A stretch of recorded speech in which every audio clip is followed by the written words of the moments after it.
बलिदान मातृत्व। एक माँ की इमोशनल कहानी। एक पति पत्नी के जोड़े को 2 बच्चे हुए। दोनों ही बेटे। माँ बाप ने इन दोनों ही बच्चों को खूब प्यार से पाला पोसा, पढ़ाया लिखाया, बड़ा किया और इस काबिल बनाया कि अच्छी नौकरी कर सके, समाज में अच्छा जीवन व्यतीत कर सके।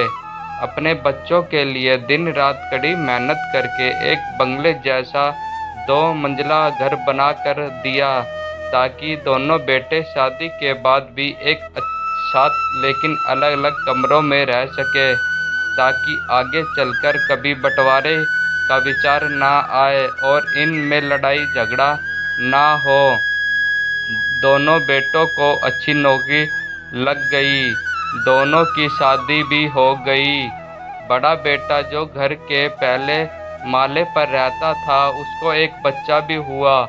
पोते को मुंह देखकर दादा दादी बहुत खुश हुए। सब ठीक चल रहा था, लेकिन थोड़े ही दिनों बाद बूढ़े पिता की मौत हो गई। जब तक पति जिंदा था, दोनों बेटे और बहू माँ का सम्मान किया करती थी।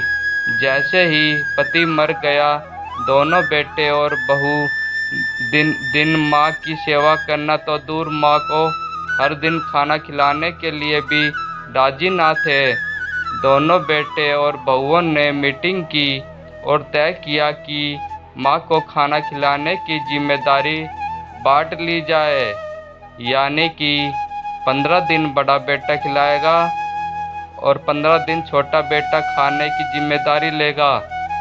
जिन बेटों को बिना दिन रात देखे भूखा ना होते हुए भी और मनचाहा खाना हमेशा खिलाने के लिए जो माँ तैयार रहती थी, अब उसी माँ को बेटों के यहाँ पर दिनों के हिसाब से खाना दिया जाता था। माँ का दिल बड़ा था। माँ को इस बात की खुशी थी कि वह जैसे भी हो अपने बेटों के साथ रह रही है, और इसी खुशी के कारण बेटों के द्वारा दी गई रूखी सूखी भी उसे किसी पकवान से कम ना लगती थी। लेकिन दुर्भाग्य की बात तब हो जाती जब किसी महीने में 31 दिन आ जाते थे और उसे एक दिन माँ को भूखा ही रहना पड़ता था। एक बार जब बड़े बेटे के यहाँ 15 दिन तक का खाने की बारी चल रही थी, तब बड़ा बेटा अपनी बीवी और बच्चों के साथ कई बार किसी फंक्शन में चला जाता है। बड़े बहू ने माँ से कहा, माँ जी आज खाना नहीं बना है, हम बाहर जा रहे हैं, वहीं खाएंगे, आप अपने लिए कुछ पका लेना और खा लेना। बूढ़ी माँ ने कहा, लेकिन बेटा मुझे तो गैस चलानी नहीं आती। बहू ने कहा, तो फिर ऐसा कीजिए कि पास वाले मंदिर में भंडारा लगा है, आप वहीं खा लेना, जो आपको गैस चलाने की जरूरत ही नहीं पड़ेगी। पास में ही खड़ा बेटा और पोता यह सब सुन रहा था, लेकिन कोई कुछ न बोला। बूढ़ी माँ को भूखा ही छोड़ बेटा और बहू फंक्शन में निकल गए। माँ को थोड़ा दुख तो हुआ, लेकिन फिर अपने आप को यह सोचकर मना लिया, ठीक है तो कभी कभी बहू को भी घर के काम में आराम मिलना चाहिए, और भगवान का भंडारा खाने का भी सौभाग्य किस्मत वालों को ही तो मिलता है। माँ खुशी खुशी मंदिर में जाकर भंडारा खा आई। कुछ दिन ऐसे ही बीत गए। एक दिन बड़े बेटे को छुट्टी थी। बेटा बहू और उनका बच्चा अपने घर में साथ में समय बिता रहे थे। माँ बाप छोटे बच्चों को पूछ रहे थे कि वह बड़ा होकर क्या बनना चाहता है और क्या करना चाहता है। छोटे बेटे ने बड़े ही सरल स्वभाव से माँ बाप को उत्तर देते हुए कहा, वह बड़े होकर वकील बनना चाहता है।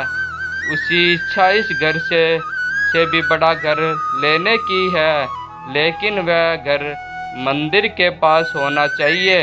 माँ बाप ने पूछा, घर के पास मंदिर क्यों होना चाहिए? तब बच्चा माँ बाप से कहता है, घर के पास मंदिर इसलिए होना चाहिए ताकि जब मैं बड़ा होकर फंक्शन में बाहर जाऊं तो आप दोनों को ज़्यादा तकलीफ ना हो सके। नज़दीक रहेगा तो आपका ज़्यादा दूर जाकर भंडारा नहीं खाना पड़ेगा। मासूम बच्चे का ऐसा जवाब सुनकर दोनों ही पैरों तले जमीन खिसक गई। उन्हें अपनी गलतियों का एहसास अब जाकर हुआ था, जो उनके 5 साल के बेटे ने पहले ही कर लिया था। दोस्तों, दुनिया के हर माँ बाप यह सोचकर अपने बच्चों को बड़ा करते हैं कि वह उनके बुढ़ापे की लाठी बनेंगे, ना कि वह लाठी बनकर उनके ही पीठ पर बरसेंगे। कर्म का चक्र निरंतर घूमता रहता है। दोस्तों, आज जो तुम दूसरों के साथ कर रहे हो, आगे चलकर तुम्हारे साथ भी वही होगा, यह तय है। इसलिए हमेशा याद रखो कि दूसरों के साथ वैसा ही बर्ताव करो जैसा तुम चाहते हो कि बाकी लोग तुम्हारे साथ करें।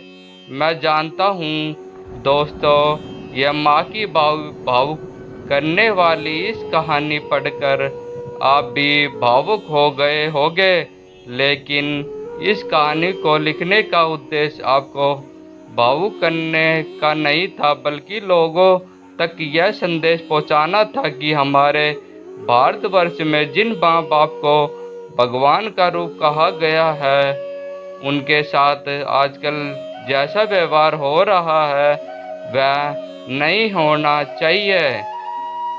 ऐसी ही कहानियाँ और स्टोरी हम अपने चैनल के माध्यम से आपको रोज़ सुनाते रहेंगे। कृपा करके हमारे चैनल से जुड़े रहने के लिए हमारे चैनल को like, share, comment and subscribe ज़रूर करें। धन्यवाद।